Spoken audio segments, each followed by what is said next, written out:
Irmãos, eu quero começar esse texto e essa mensagem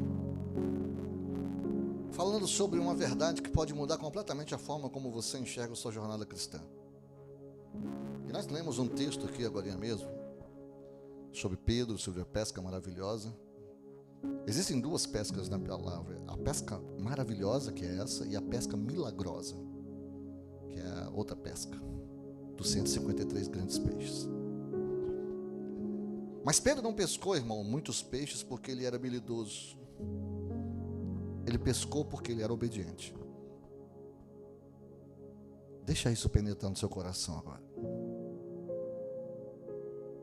Não foi a habilidade de Pedro que fez ele pescar, encher o barco de peixe. Foi a obediência dele. Pedro era pescador profissional, irmão. Ele havia passado a noite toda pescando, como nós já falamos aqui. Ele usou todas as suas técnicas, toda a sua experiência, todo o seu conhecimento e não pegou nada. Mas bastou Jesus dizer: lança as redes, e ele obedeceu para que a pesca transbordasse. Talvez você esteja passando por isso, quando você já tentou tudo e dá tudo errado.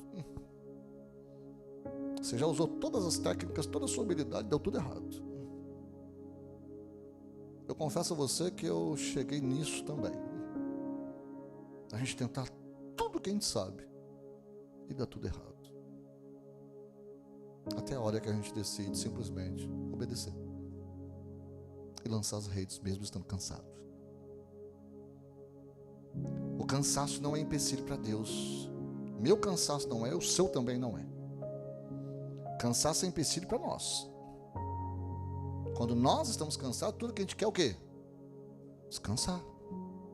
Férias. Sombra e água fresca. Aleluia. Mas quando Deus, mesmo nós cansados, a noite toda lançando a rede, fala: lança a rede para ali, ó, só um pouquinho mais para lá. Nós temos duas opções: ou negociar com Deus e falar: estou cansado, não quero, não vou. Ou então falar com Ele como Pedro falou: Senhor, eu tentei tudo, mas porque o Senhor está falando, e só porque o Senhor está falando, que eu não quero. O Senhor sabe que eu não quero, mas eu vou. E aí quando a gente vai, a gente tem sucesso. Porque a sua obediência a Deus, irmão, te fará conquistar o que a sua habilidade jamais conseguiria. Você pode se esforçar ao máximo, você pode trabalhar até a exaustão, mas se tiver fora do que a palavra de Deus diz sobre você, você não terá êxito genuíno ou colherá apenas frutos que são pequenos, frutos mirrados. Mas vamos começar então a falar sobre o fruto. Eu já estou falando, né? Mas vamos começar, vamos aprofundar, vamos mergulhar. Vocês trouxeram máscara? Trouxe não? Trouxe, Júnior? Máscara? Máscara de mergulho? De snorkel? Não trouxe? Para aprofundar? Nós vamos mergulhar agora. Nós vamos dar uma mergulhada agora. Vamos dar uma mergulhada nas águas do Espírito. Vamos dar uma mergulhada na palavra de Deus, amém? Vamos nos aprofundar um pouquinho. Gente, eu amo a palavra.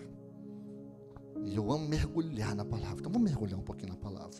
Vamos abrir em 1 Tessalonicenses capítulo 4, verso 3 ao 7. Onde Paulo escreve algumas coisinhas aqui e nós vamos colocar para vocês. Eu sei que eu estou na frente aqui da palavra, né? Mas como eu não sou tão alto, então não faz muita diferença, né? A altura aqui está legal. Vamos lá. A vontade de Deus, 1 Tessalonicenses 4, de 3 a 7. A vontade de Deus é que vocês sejam santificados e que se abstenham da imoralidade sexual. Cada um saiba como controlar o próprio corpo de maneira santa e honrosa, não com paixão de desejo desenfreado como os pagãos, que não conhecem a Deus. Pois Deus não nos chamou para a impureza, mas para a santidade. E aqui está o fundamento, irmão. Deus, Ele nos chamou para uma vida de santidade. E essa santidade se manifesta através de controle, da disciplina e do domínio sobre nós mesmos. Paulo, ele está falando sobre algo que vai muito além da moralidade sexual. Ele está estabelecendo um princípio. O cristão é chamado a ter domínio próprio. Não vivemos segundo nossos impulsos, segundo os nossos desejos, desenfreados ou ainda a nossa vontade própria. Nós vivemos segundo a palavra de Deus. Eu vivo, você vive, todos nós que somos cristãos devemos viver, e isso nos leva diretamente ao texto base dessa série, Gálatas capítulo 5, verso 22 e no verso 23. Se vocês não gravarem isso durante essas semanas aqui, gente, Gálatas capítulo 5, verso 22 e 23, que diz: mas o fruto do Espírito é amor, alegria, paz, paciência, amabilidade, bondade, fidelidade, mansidão e domínio próprio. Contra essas coisas não há lei. E perceba que domínio próprio, e eu vou puxar sardinha para domínio próprio, porque eu estou pregando sobre domínio próprio, ele não é apenas mais um dos frutos, irmãos, ele é o último da lista, como se fosse a coroação de todos os outros, porque sem domínio próprio os outros frutos não se sustentam. Precisamos de domínio próprio para sustentar os demais.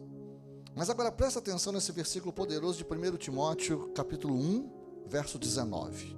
Eu falei para a gente mergulhar, vamos mergulhar. 1 Timóteo, capítulo 1, verso 19. Tá? Apegue-se firmemente à sua fé em Cristo e mantenha sempre a sua consciência limpa, pois alguns violaram deliberadamente a sua consciência, como resultado, a sua fé naufragou. E isso é sério, meus irmãos. Paulo está dizendo aqui que quando você viola a sua consciência, a sua fé naufraga. Ela não fica apenas abalada, ela afunda, ela naufraga, ela se perde. Manter uma boa consciência significa que você sabe o que é certo e que você escolhe fazer o que é certo.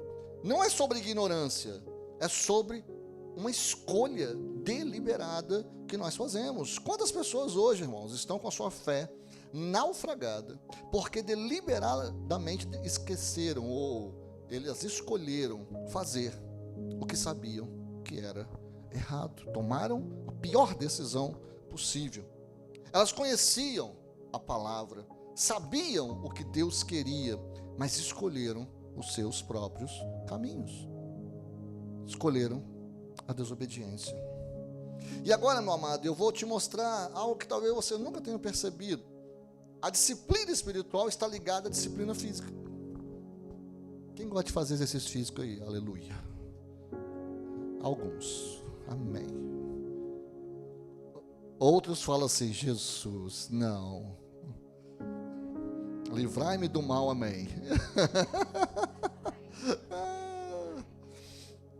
Mas talvez você não tenha percebido uma coisa ainda, querido. A disciplina espiritual está ligada à disciplina física. As duas, elas não são a mesma coisa. Não são. Mas frequentemente trabalham juntos. Vamos ver 1 Coríntios capítulo 9, verso 27. Olha o que Paulo está falando aqui. Paulo está falando aqui uma coisa bem interessante. Eu estou falando sobre o que mesmo hoje? Que bom, vou perguntar de novo. Eu estou falando sobre o que hoje? Domínio próprio. 1 Coríntios 9, 27 fala: mas esmurro o meu corpo e faço dele meu escravo, para que depois de ter pregado aos outros, eu mesmo não venha a ser reprovado. Paulo está dizendo aqui o seguinte: eu disciplino o meu corpo fisicamente, para que ele sirva os propósitos espirituais de Deus. É isso que Paulo está falando. Botando legenda aqui. Paulo falando diferente, tá, Miquel? Você precisa de disciplina física. Então comprometa-se com a disciplina espiritual. Eu vou repetir. Se você precisa de disciplina física, você precisa se comprometer com a sua disciplina espiritual. Você precisa de disciplina espiritual, comprometa-se com a disciplina física. Pastor, está dando um nó aqui agora, deixa eu tentar entender que você está indo e vindo. Beleza, vamos botar a legenda então. Um alimenta o outro, irmão. É bem simples. Quando você disciplina o seu corpo, acordando cedo para orar, jejuando, cuidando da sua saúde, você está treinando sua alma para obedecer a Deus. E quando você se compromete com as disciplinas espirituais, você fortalece a sua capacidade de disciplinar também o corpo. Mas cuidado. O perigo aqui está em conectar os dois. Na verdade, não está em conectar os dois, porque um é interdependente com o outro. Mas é inverter a ordem. A disciplina física, ela é uma serva. Ok? Ela treina o corpo para obedecer aquilo que a alma já submeteu a Cristo. Então, quando eu acordo cedo, homens, vou falar mais para vocês do que para as mulheres. Abrace a dor. Abrace o desconforto. Abrace o dormir pouco, acordar cedo. Coloque horários para que você possa fazer as coisas. Abrace o desconforto e você vai ver como é que as coisas vão mudar na sua vida. E entenda que o desconforto faz parte do seu processo de crescimento.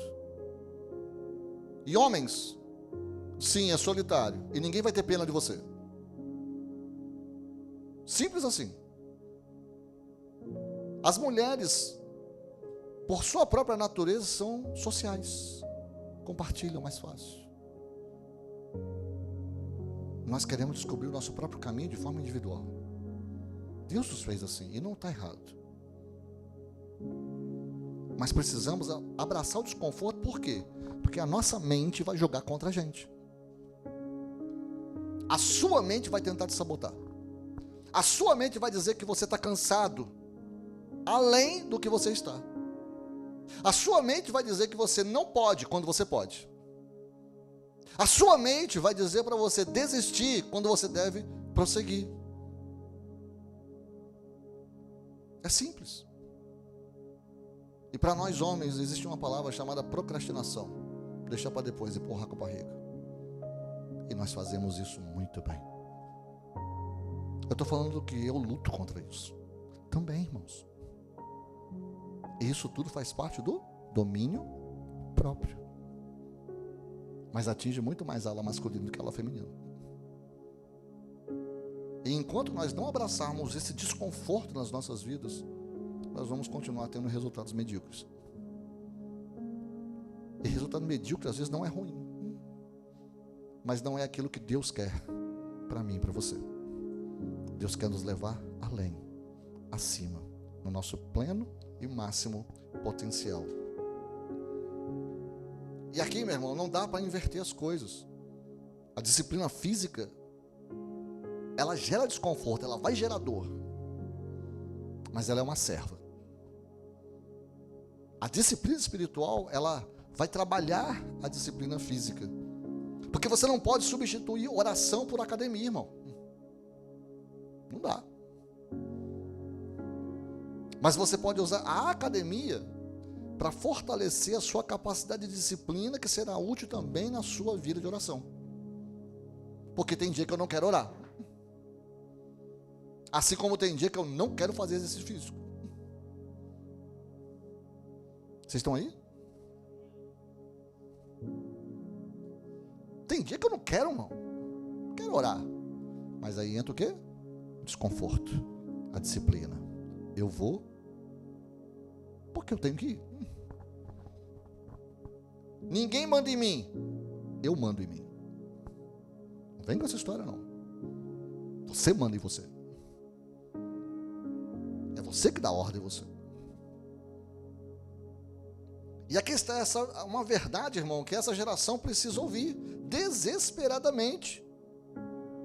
Aprenda a contrariar os seus desejos.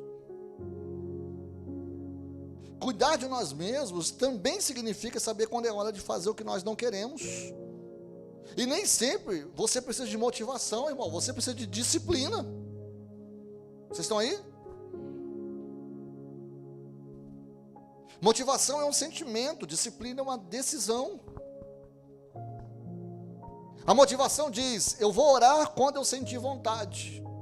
A disciplina diz, eu vou orar porque é o certo, independente do que eu sinto. A motivação diz, eu vou à igreja quando eu estiver animado.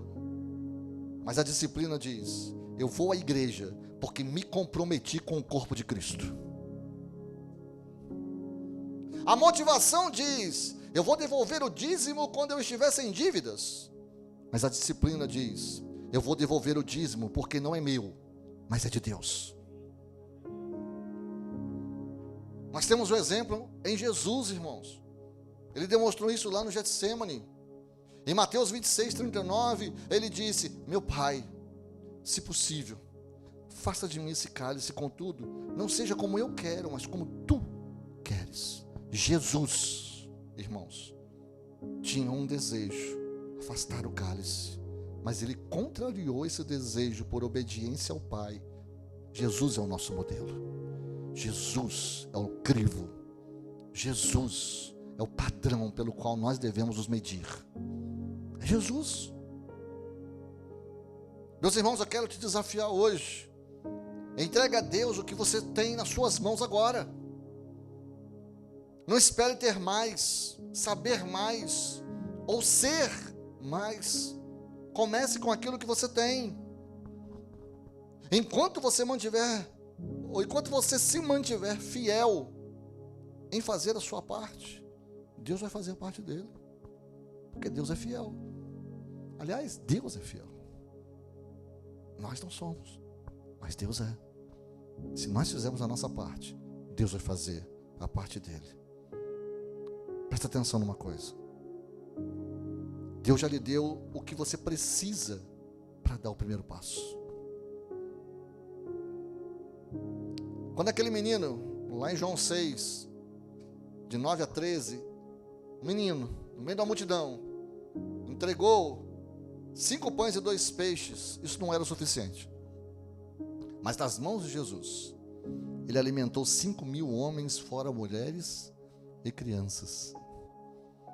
Filipe falou: tem aqui 5 pães e 2 peixes, o que é isso para tantos? E muitas vezes nós pensamos assim, irmãos: eu tenho dom, eu tenho talento, eu estou fazendo alguma coisa, mas o que é isso para alimentar tantos? Nas suas mãos é pequeno, mas nas mãos do Senhor Ele vai alimentar uma multidão, irmão. Deus já te deu o que você tem nas suas mãos para que você possa começar. Então coloque a sua fé em prática hoje. E Deus vai lhe dar sabedoria, força e criatividade para o que está à sua frente. Então não tema 2026. Deus vai pegar o que você tem na sua mão hoje em 2025 e Ele vai multiplicar isso em 2026, irmão. Não tema 2026. Igreja do Senhor, não tema 2026. Essa já é minha mensagem de ano novo. Não tenha medo de 2026. Tem muita gente que está receoso em 2026, sabe que o Brasil vai isso, o Brasil aquilo, o mundo vai isso, o mundo aquilo. Ai, tem outra notícia. Gente, eu entro no X. O que eu vejo de desastre, de maluquice, e não é só aqui no Brasil não, irmão. Tudo de quanto é canto. Eu falo assim: Jesus, volta logo, porque está complicado. Mas ao mesmo tempo, eu também vejo a ação bondosa de Deus em lugares que eu falo assim: uau, olha só o que o Senhor está fazendo ali. Então depende de como você olha, depende de como você vê. Você precisa colocar em prática, irmão. Não adianta apenas saber. Tem muita gente que sabe muita coisa na teoria, mas o Evangelho não é teoria. Ei, entenda isso. O Evangelho é prática, é dia a dia. Evangelho é jogo jogado. O Evangelho não é treinamento em sala de aula, irmão. Discipulado não é você sentar numa cadeira e ouvir uma mensagem. Discipulado não é você folhear uma revista ou a Bíblia tão somente em casa. Isso é importante, ok? Não estou dizendo que não é importante, isso é importante. Mas discipulado não é isso. Discipulado é quando você toma uma fechada no trânsito. Discipulado é quando você é maltratado. Discipulado, irmão, é quando você tem que colocar sua fé em ação numa situação de vida ou morte. Isso é discipulado. Discipulado é quando você tem que usar a sua fé para fazer determinadas coisas. e para crer que Deus está agindo em seu favor quando está tudo dando errado. Isso é discipulado. Discipulado é prática. Discipulado é dia a dia. Tiago 1,22, irmãos. Tiago 1,22. Diz assim: sejam praticantes da palavra e não apenas ouvintes, enganando-se a si mesmos. Então pratique, irmão, pratique a palavra. Então deixa eu te dizer algo que talvez seja duro, mas é necessário nesse tempo, irmão. Não vai ser mais fácil resolver os problemas mais tarde. Faça isso agora. Faça isso agora. Resolver mais tarde não vai ser mais fácil. Aquele pecado que você está adiando para confessar, bom, ele não ficará fácil depois. Aquela reconciliação que você precisa fazer, ela não vai ficar mais simples amanhã. Aquela decisão de obediência que você está protelando, não ficará mais confortável na próxima semana. Quando você permite que algo negativo permaneça na sua vida, irmão, seja um hábito, uma atitude, um relacionamento tóxico, você se torna responsável pelo impacto que isso causará. Que tipo de impacto? Rotatividade de relacionamentos, baixo desempenho espiritual, fofocas, divisões. Tudo isso tem raiz na falta de domínio próprio. Se você voltar um pouquinho no texto de Gálatas, você vai ver os frutos da carne. É exatamente isso. A carne é exatamente isso, irmão. Falta de domínio próprio. Provérbios 25, 28 diz assim: como a cidade com seus muros derrubados, assim é quem não sabe dominar-se. Quanto crente com muro derrubado que tem por aí, irmão. Fácil. Satanás deita e rola, não tem muro nenhum, não tem proteção nenhuma, ele só entra. Por quê? Porque não tem domínio próprio. Uma cidade sem muro é vulnerável a qualquer invasão. Um cristão sem domínio próprio é vulnerável a qualquer tentação. Então, voltando a Gálatas 5. Por que você acha que domínio próprio é o último fruto mencionado, irmão? Porque é difícil. É fácil amar quando você sente amor. É fácil ou não é? Você sente amor por alguém? Tipo, eu amo Miqueias. É fácil amar o Miqueias. É fácil. É fácil ter paz, irmãos, quando está tudo bem. Está tudo bem. É fácil ter paz. Mas ter domínio próprio, isso exige que você vá contra os seus impulsos, contra a sua carne, contra o que parece natural para você. E isso tem sido uma desculpa no mundo. Isso sou eu sou desse jeito, eu sou assim, você tem que me aceitar assim. Tem não. Nós somos seres morais. E nós podemos mudar e fazer escolhas morais. O certo é o certo. Embora muitos falam que é errado.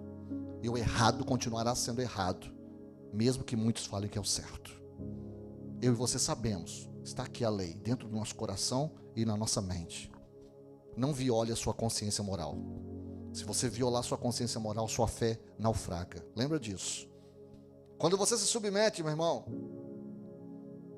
ao Senhor, Ele vai gerar em você o fruto do Espírito. Então o domínio próprio é difícil. Mas a boa notícia é que é um fruto do Espírito. E se é um fruto do Espírito, quem é que vai gerar esse fruto em mim e você? O Espírito, óbvio. Então não é meu, é gerado em mim. É gerado a partir do momento que eu passo a querer obedecer ao Senhor. E quanto mais eu obedeço ao Senhor, mais o fruto do domínio próprio vai chegar na minha vida e na sua vida. Então, quando você se submete ao Espírito Santo, quando você o busca diariamente, quando você se rende a Ele, o domínio próprio começa a crescer em sua vida como fruto natural dessa comunhão. O Espírito vem, habita em você e você muda por conta disso.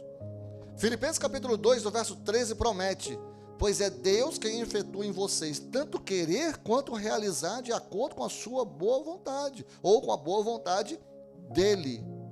Jesus não apenas, ele vai te dar força para fazer, irmão. Ele vai fazer você querer fazer. Deu para entender a diferença? Às vezes nós fazemos sem querer. Mas o fruto do domínio próprio é quando eu faço porque quero. Eu quero obedecer. Eu quero fazer o meu Deus sorrir. Eu quero fazer o meu Pai ter prazer em mim. Eu quero. Não é porque eu preciso tão somente. É porque eu quero. Meus amados, finalizando, nós precisamos tomar uma decisão. E não é sobre sentimento, é sobre obediência. Será que você vai continuar vivendo segundo os seus impulsos, suas vontades, seus desejos desenfreados? Ou você vai escolher o caminho da disciplina, do domínio próprio e da obediência à palavra? Lembre-se de Pedro. Não foi a habilidade dele que trouxe a pesca milagrosa, irmão. Foi a obediência. Você pode ter todas as qualidades do mundo, todas as habilidades do mundo, mas sem obediência a Deus, os seus frutos serão pequenos. Os seus frutos serão poucos. Mas quando você entrega o que tem nas mãos, quando você escolhe obedecer, mesmo sem entender completamente, você não precisa entender para obedecer. A gente às vezes obedece sem entender. Às vezes a gente simplesmente segue sem entender o contexto geral, mas a gente vai. Sabe? Quando você contraria os seus desejos para fazer a vontade de Deus, é aí que o milagre acontece. Então hoje, nessa quinta profética, nessa última quinta profética do ano, eu te desafio. Primeiro, identifique uma área, meu irmão, na sua vida onde você precisa de domínio próprio. Pode ser nos relacionamentos, nas finanças, na alimentação, no uso do tempo, nas palavras, uma área específica. Em segundo, eu te desafio, decida obedecer nessa área, começando hoje, agora, não é amanhã, começa hoje. Não na próxima segunda-feira, hoje, porque não ficará mais fácil depois. Eu te desafio, meu irmão, conecte a sua disciplina espiritual com a física. Se você precisa ter mais disciplina para orar, comece também disciplinando seu corpo em algo concreto. Se você precisa de mais disciplina física, fortaleça primeiro suas disciplinas espirituais. Que tal você, por exemplo, acordar mais cedo para orar? Acordar mais cedo para fazer o seu voo oração, por exemplo. 20 minutinhos mais cedo que você acorde, dedicado somente a isso. Sem celular, sem rede social, só você e a palavra. Só você conectado com o Senhor. Eu te desafio, meu irmão. Mantenha a sua consciência limpa. Escolha sempre fazer o que é certo, mesmo quando for difícil, mesmo quando ninguém estiver vendo. Lembre-se, quando você viola deliberadamente sua consciência, sua fé naufraga. Que o Espírito Santo produza em nós o fruto do domínio próprio. Que a nossa obediência seja maior que a nossa habilidade, que a nossa disciplina seja mais forte que a nossa motivação passageira. E que no final nós possamos dizer como Paulo em 2 Timóteo, capítulo 4, no verso 7. Eu combati o bom combate, terminei a corrida e guardei a fé. Que tal você ir para casa hoje? Comprometido com uma obediência radical. E quando eu falo radical, tem uma diferença. As pessoas acham que ser radical é ser separatista. É você separar as coisas. Não, ser radical, irmão, é você ser enraizado. É você buscar na raiz.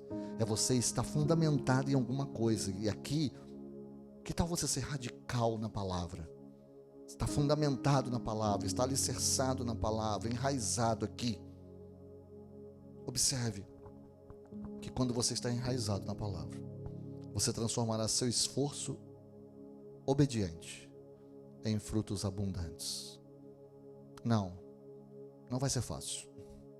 Jesus não falou que vai ser fácil. Lá no Getsemane não foi. Mas olha só, quantos frutos que ele colheu por conta da obediência dele. E é isso que ele espera de nós. Que nós também, como fruto da obediência, colhamos frutos para a eternidade. Essa é a nossa função, irmãos. E por isso nós precisamos de domínio próprio. Eu vou encerrar com isso aqui. Isso não está no programa, mas o Espírito está falando no meu coração para falar isso. Jesus estava em Jerusalém e pastor é um contador de história, né? Então nós vamos contar mais uma história. Jesus estava em Jerusalém e trouxeram uma mulher que foi pega em adultério. Eu estou falando sobre o que hoje? Vocês estão aí, gente? Amém? Não dorme agora não, dorme daqui a pouco. Eu estou falando sobre o quê? Domínio próprio. Aquela mulher foi pega no ato de adultério, e a lei judaica falava para apedrejar quem fosse pego no ato do adultério. Aqueles irmãos já foram para lá com as pedras na mão. Vamos apedrejar. E ela merecia o apedrejamento. Era lei. Mas o fato ali é que o Senhor Jesus simplesmente falou: aquele que não tem pecado, que seja o primeiro a tirar a pedra. Deixa eu perguntar para você: Jesus tinha pecado? O único ser humano sobre a face da terra que nunca pecou. Ele era o único que poderia apedrejá-lo. O que ele fez? Ele falou isso, ele se abaixou e começou a escrever no chão. Aqueles homens então entenderam: cara, eu sou pecador. Como é que eu vou acusar os outros se eu sou pecador? E começando pelos mais velhos, eles foram embora, até que só sobrou o Senhor e a mulher. Ele falou para aquela mulher: ah, mulher, ninguém te acusou? Não, ninguém me acusou. Ok, seus pecados estão perdoados, mas vá e seja obediente, não peques mais. Foi isso que ele falou para ela. A pergunta que eu quero fazer aqui nesse final é: quantas pedras nós temos atacado em outros? Com quantas pedras eu estou na minha mão atirando em outros? Pessoas que eu não entendo, que eu não compreendo, pessoas que estão erradas, mas que nem por isso eu tenho direito de apedrejá-las. E como é que eu faço isso? Domínio próprio.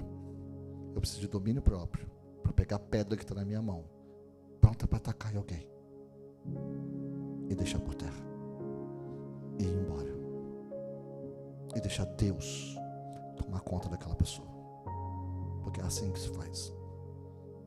Não é na minha justiça, mas é na justiça do Senhor. E se eu estou falando isso, é porque eu sei que tem pessoas aqui que precisam largar as pedras. Eu sei que tem pessoas aí que precisam largar as pedras.